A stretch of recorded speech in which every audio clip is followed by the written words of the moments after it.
response to attend. We will give the NCA president a chance to address the media. Then after that, we will take any questions. So we hand over to the president, Professor Lamomati. Okay, thank you very much, spokesperson. I should also welcome you all and indicate our appreciation in the fact that you've been able to come at short notice. This is the NCA headquarters, NCA head office. What I want to do is two things. The people you are seeing are our leaders. What I want to do, two things. First, to give an accurate account of what happened yesterday. Then secondly, indicate what the position of the organization going forward is. So two things. What happened yesterday, and then what is the way forward from the NCA position. Yesterday we witnessed, barbarism at its best. We had a meeting here. We were meant to have a meeting, a consultative meeting of the NCA organs, drawn from all parts of the country, including Harare. The purpose of our meeting was to discuss our strategies of opposing Constitution of Zimbabwe Amendment number 3. It was not a meeting to say, are we in support or are we not in support? It was a meeting knowing very well that our position is fixed. We think it's nonsense that should be rejected and that we should campaign against it. So we were meant to discuss the strategies of how to go about our opposition. Because it was an internal meeting consisting of the leaders of the organization, in terms of the law, and the law is very specific, when a political party is holding such a meeting of a consultative nature, of a structure, of a body that is set out in terms of its constitution, that political party need not notify the police under MOBA. That was also even the position under POSA. And in addition to that, where you are having a meeting within your premises, and I think all members of the media, you can see, we are in a closed place. The only place that is open is the gate, but which is closed with, this is a private place, owned by the NCA. The government knows, you go to the government, you go to the deeds registry, you will see that this property, 348 Heritage Table, Bumbiro House, you will see that this property is owned by the NCA. We are the owners of this building. So they know that. And so in that kind of private environment, you don't notify the police. And you shouldn't, because the law does not require you to do that. And we have never done that in the past, and will not do it in the future. So we were having our meeting with the tents that we saw going out. Then the police came. They had done that 2 days earlier when they abducted our members in the meeting that they held here. I'm sure that is already in the public media. And they parked the 2 vehicles outside. Then they were entertaining other vehicles that were not marked as police vehicles, but without number plates. And these people will come in and out. Those persons were actually also members of the police or a security establishment, with a very clear coordination between them. When the meeting was about to start, in fact, someone was making an announcement in the tent that we are waiting a few minutes so that we can now start. Other people were still arriving from Harare will join us in. They thought the meeting was kicking off because there were people there. Then they forced their way at the gate. There were people at the gate, the members that were ushers there. They forced themselves there with all forms of arms and so on. What we saw with the baton sticks and other things that we hid. You also know that they then fired the shot. Now when they did that, I actually went to them to just find out what was, because some of our members really wanted to confront them and say, look, why are you coming to disturb us? We are a political party, we are in a private space. We know that ZANU-PF is currently organizing meetings everywhere. Even as we were doing our meeting here yesterday, ZANU-PF was holding what it was calling consultative meetings in the provinces, at their offices or in some other places. And so there was that. So I feared that there might be an ugly confrontation between our membership and the police. So I came in between and said to our members, please, let's just go back, we hear one. And they couldn't give me a chance to have a conversation with them. They fired shots in the air, which scattered everyone. And then they came for me. They started beating me up, left, right, and center. Madhuku, what was wrong? Etc. But because I wasn't running away, I was just sitting. I had taken the position we used to do in the past, where when such events occurred in the past, you would sit down and then you will be told under the First Republic, you will be told that we're under arrest. And you normally not be beaten further once you have more or less surrendered, which is what I did. So I sat there. But that was again an opportunity to come back to me. They would go around, chase people, then you come back. At least each one of them had to give me blows. I think about 5 or 6. Like they'd arrange that you can't go away without beating this person. They're beating all over. And then you go to our members who were beaten, other members who wanted to come to me to get my phone and so on. You have effort who was there and so on, who also suffered just because he wanted to come to the aid. So it is that unprovoked attack, which then left 17, now that's the number, 17 of our members injured, all sorts of injuries. I think you are aware of that. We then took them to 2 medical institutions, one at the Avenues Clinic, and the others were taken. Here I must mention the Doctors for Human Rights that came in and said they will assist with part of our course. But yesterday's thing was totally unwarranted, and I must put it on record that it was the police. It can never be anyone else, because it's not a matter of doubt. It was the police. So when they left here, the police vehicles were still parked outside. Then some of them went out, got into these unmarked cars, others joined the police vehicles. They left together. So came in different ways. The police, the uniform police first, and then these are the people coming in. But when they were then leaving, they left together. So our intention was very clear as far as we know it. The idea was that if anything was going to happen to those people, we would be told that we have stoned police officers, we have resisted police authority. But if that didn't happen, then we would hear the narration that we were not involved. That's the trick. The trick is that if they get away with just simply torturing you and so on, without them receiving any blows in return, the police will say we don't know who they were. But if you were to attack them in one way or the other, you will then be accused of, they will become police officers the moment they received that sort of thing. So they therefore disrupted the meeting. They beat us up, as you saw, but all our members were then treated. And the last person to be discharged from observation at the 2 hospitals was at around 8 p.m. I was among those who were the last ones from Baines Avenue, Avenues Clinic, 8 p.m. And so all our members are recovering now from home. No one is still in hospital. Is that correct? Yes. It's no one is still in hospital as we speak. They were all released with various bruises, etc.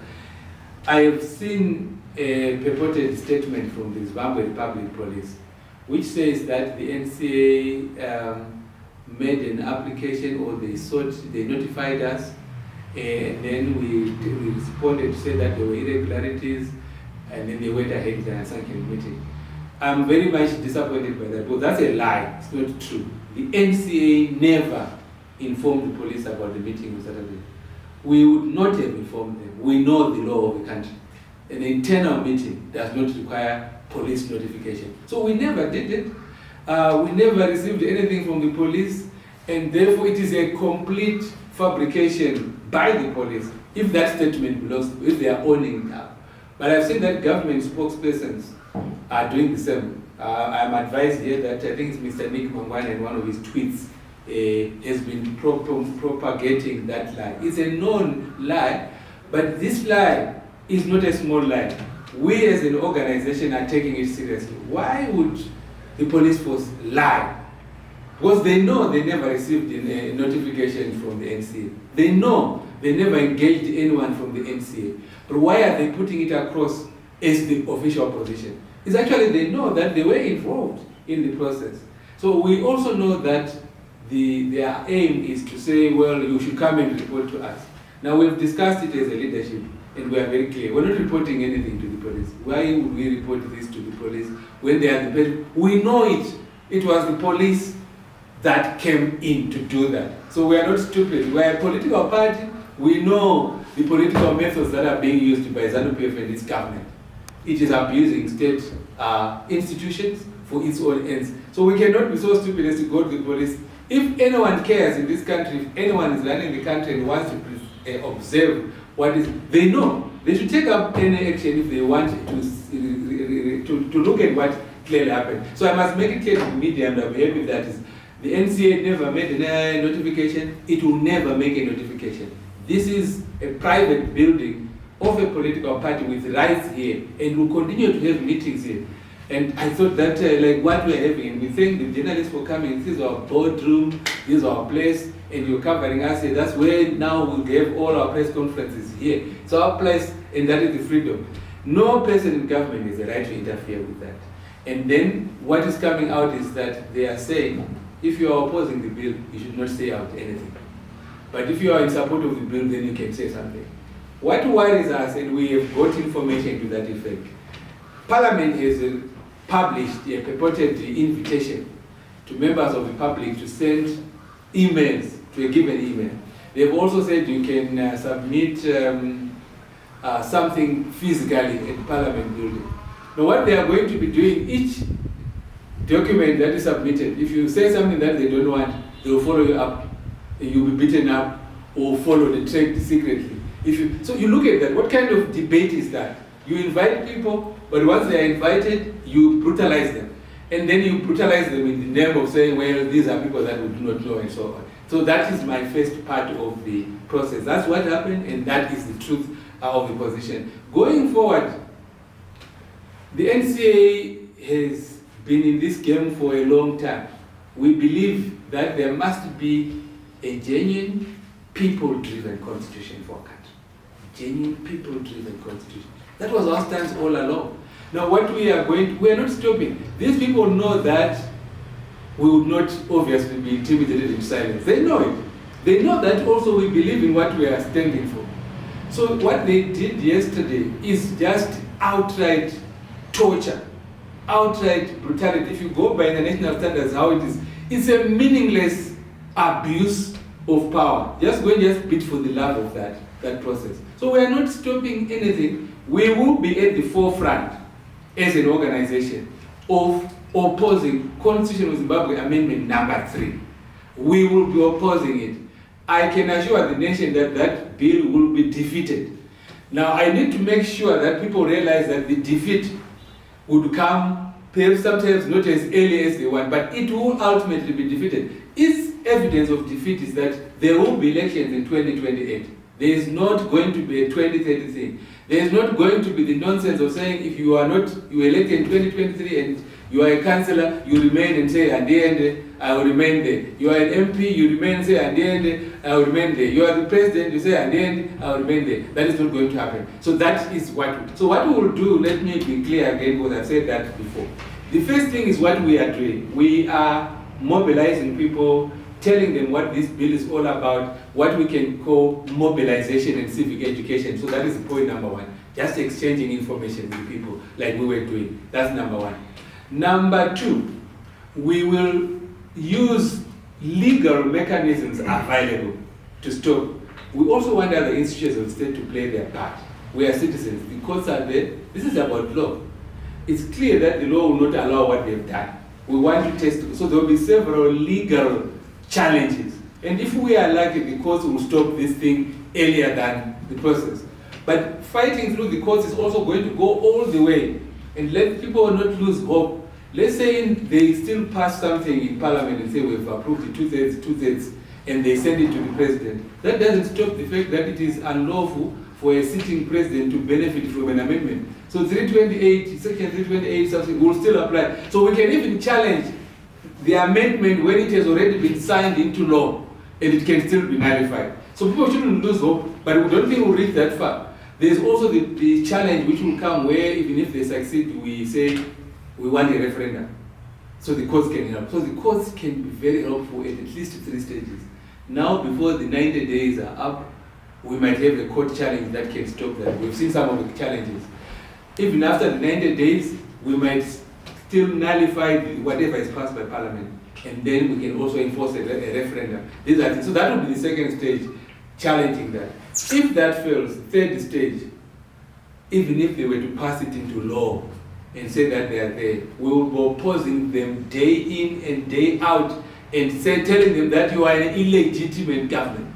So come 2028, I'm just giving the public that view. Let's say in 2028 we end up with them in government without an election. They should expect that from that time they will be regarded as an illegitimate. So there will be a campaign of illegitimacy.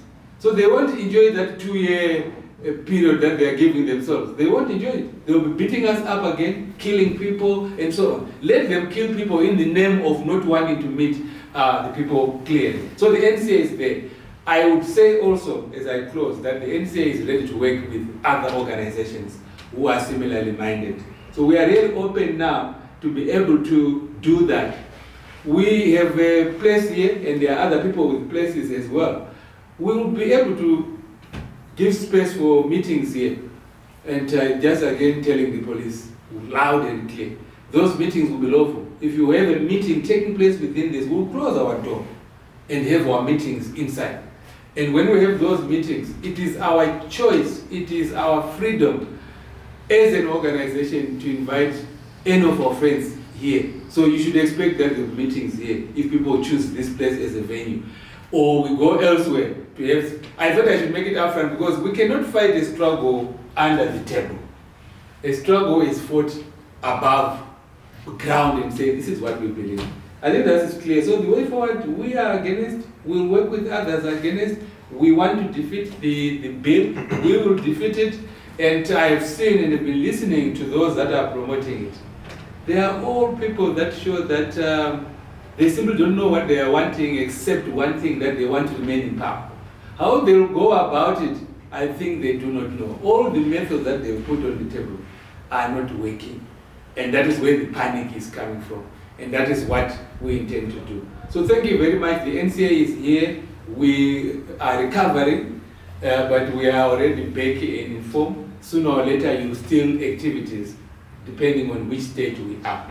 I think those will be my presentation. And thank you very much. If there are any questions. Yeah, okay. It's time for us to take questions, as I'm thinking. I might as well just use the privilege to ask questions if there haven't been any, and probably maybe just catch up. Thank you so much, Prof. Madhuku, for the presentation and speaking to us as the press, because the main question is people want to really understand what really transpired. My first question is, what does this mean to you and generally the various citizens of this country when police officers are being involved in what is clearly a party matter, and they've been deployed or undeployed? We don't really understand clearly in marked police vehicles, as we've already seen some vehicles, and they were physically present, and then they make such a statement that denies their involvement and the presence of it. But what does this mean of such a state institutions to you? Does it worry you, especially when it comes to the involvement of the press in such an ordeal and in such a way? And you also stated a very worrisome issue that shots were fired, if you recall. How many shots were fired? Was this person identified who may have shot these fires, who may have made these shots? Second, not third question, is a very unfair one to you. How do you perceive President Emerson Mnangagwa's government as it stands? What is your perception of the government and its governance of it thereof? How do you see them and how do you perceive them, especially with the way that they are governing? Maybe I'll use the same opportunity to just shoot the last one. You speak of a very interesting course of legal intervention, specifically within the courts, which many people have got doubts within the legal system. They feel that when it comes to issues of power and maintaining power, they haven't really given Zimbabweans a favorable response, except that which seeks to contain and maintain power within the status quo. What is your response towards faith within the legal structures? And I'll wait there if the mother says probably I should strictly know. Yes, I think the president can just respond now, then we can take the another side. I think you have asked a lot. Thank you very much for your three questions. The first one, what does it mean to me and other citizens? It's very clear what it means. It's a breakdown of constitutional order in the country. And that breakdown of constitutional order in the country is engineered by the ruling party. The breakdown comes in the fact that there are no state institutions that can function anymore on their own. The police is not functioning like a police force for the state. The army will not then be functioning like an army for the state. You have all institutions that have become institutions of a party. But that is not an institution of a party. Once you become an institution of a party, you also become an institution of a person. Because ZANU-PF is nothing but an institution held by whoever is the leader at the time. Remember that during the time of President Robert Mugabe, it was a one center of power, and it was whatever Mugabe wanted to go. Currently, President Mnangagwa is holding forth there, and everything goes according to whatever. So we are worried by the breakdown of constitutional order. And it's a breakdown because the police operators, I don't know what they think, and where is this coming from, whether it's top management or whatever. They're not behaving like police officers. I mean, you park vehicles there, and if you're a police officer, you know very well that this is a private meeting.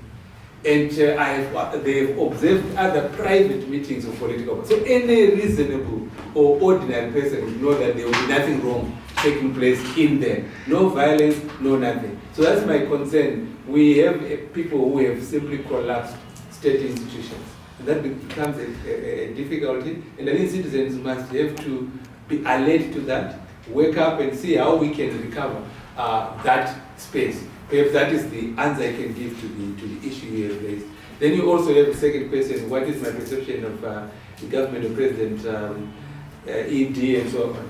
I am afraid that the perception is now obvious for everyone. The things that they are doing now would show that this government is no longer worth its name. Remember that these are people that have been claiming that we are a second republic, we have introduced democratic reforms. At one point we thought they were genuine and so forth. But now it's very clear. This is a government that presides over undermining constitutionalism in the sense of if you interfere with the term limits and you interfere with the elections and you actually go to the root of how a country is governed, which means those who govern must have the consent of the governed.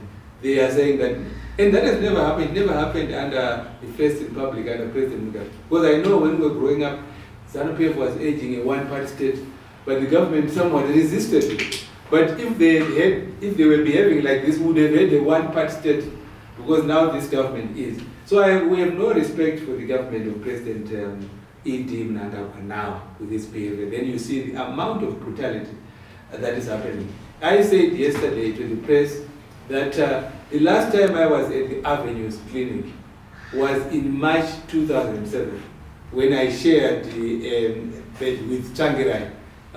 We were there 2007 after March. And the next time I get back to be on a bed at the Avenues Clinic in 2026, same thing. You are beaten up, same cause. You're fighting for this, and so on. I think I told Miriam who took a video at that place. So that was clear that it was something that touched me. So my perception is that the government really now wants self-interest at the expense of everyone. We have no respect for what they are doing. They will have to change their ways if they want to earn our respect now going forward. Then the last one you asked on what faith do we have in the legal system? I think that's what you said. What faith do we have in the judicial system? For me, I have faith in the legal system. Perhaps people might not know how courts operate. There are certain areas where a court does not have room to maneuver. Where a point is very clear and straightforward, the courts of this country, they will rise to the occasion. The general perception that courts will just simply do what ZANU-PF wants or simply do what the president wants, that is not correct. And I have faith in that. The issues we are taking to the Constitutional Court are straightforward. I don't see any court departing from. Take the first one that says, is it a term limit? The change is that they are claiming that it's not a term limit. We are simply lengthening the term. The Constitutional Court has already said that in a judgment that is circulating. Everyone now knows that there's an Mpungu case, there is Justice Patel's judgment there, etc. They are not going to change that position. So they will hit this as a term limit provision. They will say that what is being proposed goes against Section 328, subsection 7. So I have faith in that. Then secondly, when we go to this court and say that there is a requirement of a referendum, those are the two big things. Our courts here and the Constitutional Court have every confidence that they will be with us on that. So the public out there must not actually think that we have no courts, that the courts will always, they don't do that. There are so many cases that appear in the courts where the government is losing. This one is one such area. It's a clear-cut position which ought to. So why are the movers of this amendment always making legal arguments? It's because they fear the issue of the courts. If the courts were just simply their rubber stamps, they would not be making as many legal arguments as you have seen. They are trying to think that the public can believe in that. Those are my answers to your 3 questions. Yes, we take the last round of questions. The last round of questions. Yes, you can ask. I can answer. Yes, you can ask. Thank This you is so the much. last round. Yeah. Do you think that we are going to be able to actually have an opportunity for the public consultations, especially because they seem to have been more favorable to submissions, whether we don't know who is submitted, how have they submitted, and what has really been submitted? Should Zimbabweans be worried that they may be denied an opportunity for actual public consultations as far as the current process is concerned? That's the first one. The second one, you also, I understand, and I've learned that you have an application that you've also made in the court as far as this case is concerned. How far is it? Has a date already been slotted for it to be heard, and what has been the response to that case as well? Last but not least, many people perceive you as a very senior legal persona, very well known. You've also worked with Pollard, a respected citizen in Zimbabwe. If this happens to a person of your stature, what does it mean to ordinary people out there who will probably want to gather around and speak against any constitutional amendments? Yes, I think I will start with the last one. If they can beat me up the way they did, they are simply sending a message out there that we don't care as long as you are not our support. That's what they say. Not just this, they will do that to everyone, including those people in their own party, as long as those people are not supporting. The only person who would not be beaten up in this country is President E.D. That's the message they are setting as far as things are concerned. They will beat up everyone else. So it's how dangerous they are. Don't think that any people who are in ZANU-PF at the top level are immune to this thing. I've been watching, unfortunately, you are now prompting me to say, I've been watching and following Themba Muliswa's rantings against the Vice President on Twitter. If they can allow the Vice President to be dealt with that way, left, right, and center, we've been reading that. I mean, who is allowing that to happen?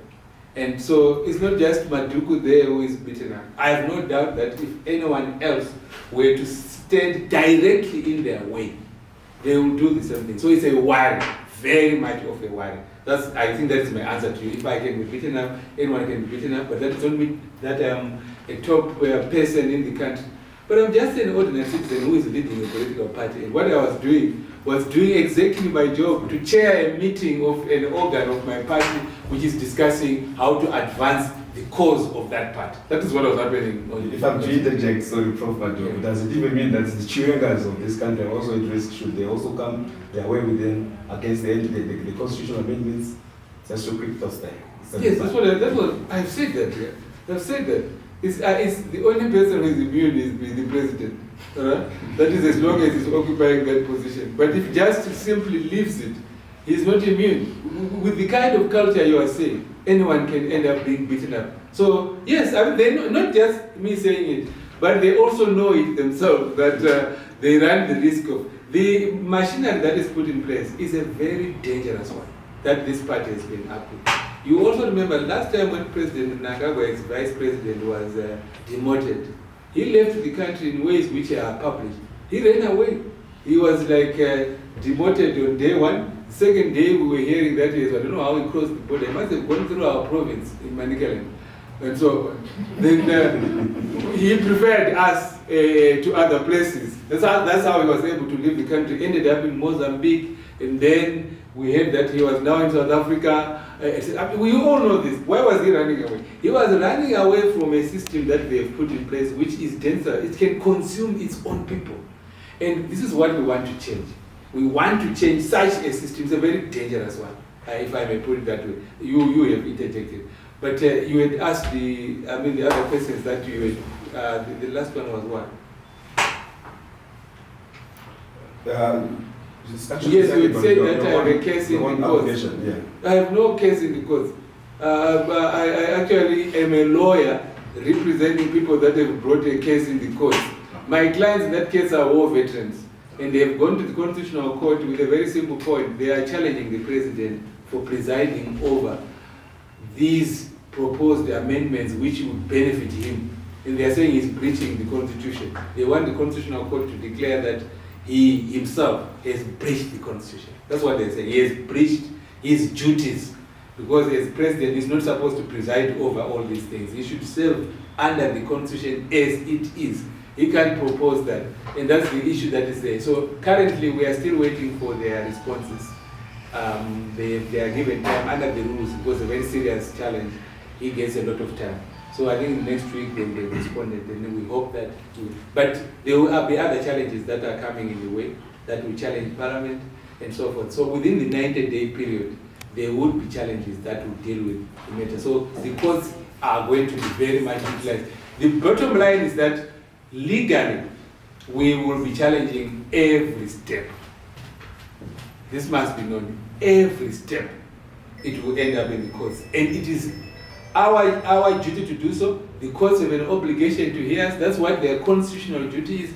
The Constitutional Court is a guardian of the Constitution. That's what it is, and it is clear on that.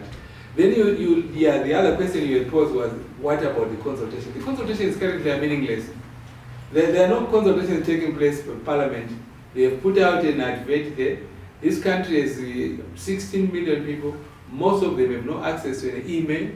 They have no access to Parliament. And if you see the two methods, they don't apply to the ordinary people. The first one, you send an email.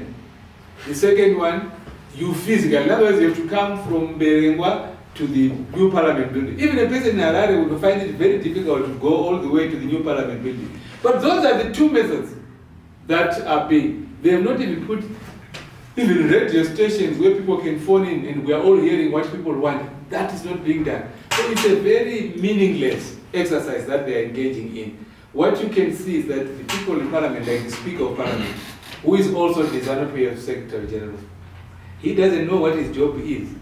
One day he is Secretary General of the party, the next day he is Speaker of Parliament. I'm not sure what other roles he plays. Sometimes you see him all over the place. Now, he respects more his duties as Secretary General of ZANU-PF. I have been watching Jacob Mndeni. The moment he became Secretary General of ZANU-PF, he lost all focus on his job as Speaker of Parliament. He went to collect from Ziambi. Ziambi was the minister. Now, where did the Speaker get that bill? Where from? It was never presented to Parliament. No MP knew about it. We had Ziambi telling us that it will be gazetted. Where did the Speaker get it? I mean, that is important. Where did he get it from? Nothing. He gets it from some bedroom, some place where they meet and so on, gets it the next day. It is so he is not playing his role as Speaker of Parliament. He's just a ZANU-PF player, Secretary General. So to expect ZANU-PF Secretary General to preside over a parliamentary process, I think is to expect too much. It's extreme, those levels. So these are worrying. In fact, I'm saying that is what is making the consultations meaningless. Jacob Mndeni is Speaker of Parliament. He is actually, I am not sure how I can put it, I'm failing to get the proper words. But he is not fit and proper to lead the public consultation process. This is a ZANU-PF president. What does a ZANU-PF president do? The best thing that the president of ZANU-PF does is to listen to the president. So who is leading the consultation? It's President Mnangagwa. So what is that? Because Mndeni will not do anything that is not supported. So our country has to require a lot of reform. The public consultations are not being meaningful. No citizen would have, very few citizens would have access to email. In fact, fewer citizens would also have access to the Parliament building. But with what they did to us on Sunday, would you have the confidence to present a document at Parliament which is actually stamped, where you are saying, I don't want this, I don't want this, I don't want that? You fear you'll be followed up? I think that is what I would say. Perhaps it's time to end the press conference that we don't divert our attention. The idea was to tell you that we are here to stay. Everyone knows that we will not, we can't give up, so we've been here too long to be there. So they know it's just abusing us what they did. Because I know that no one will beat up Madhuku and expect that after beating Madhuku he will keep quiet. They know that. So it's just abusing me. just abusing my members because they're not going to stop. That's where we have our major problem with them. We say, what do you want to get from beating him up? You know he won't change. So you simply want to inflict pain. That is the classical definition of torture under international law. Just inflict pain for the sake of inflicting pain because you know you won't achieve what you want to. And so on. Those will be things. Thank you very much. Thank you, President. Thank you, the media, for coming. This brings us to the end of the press conference. My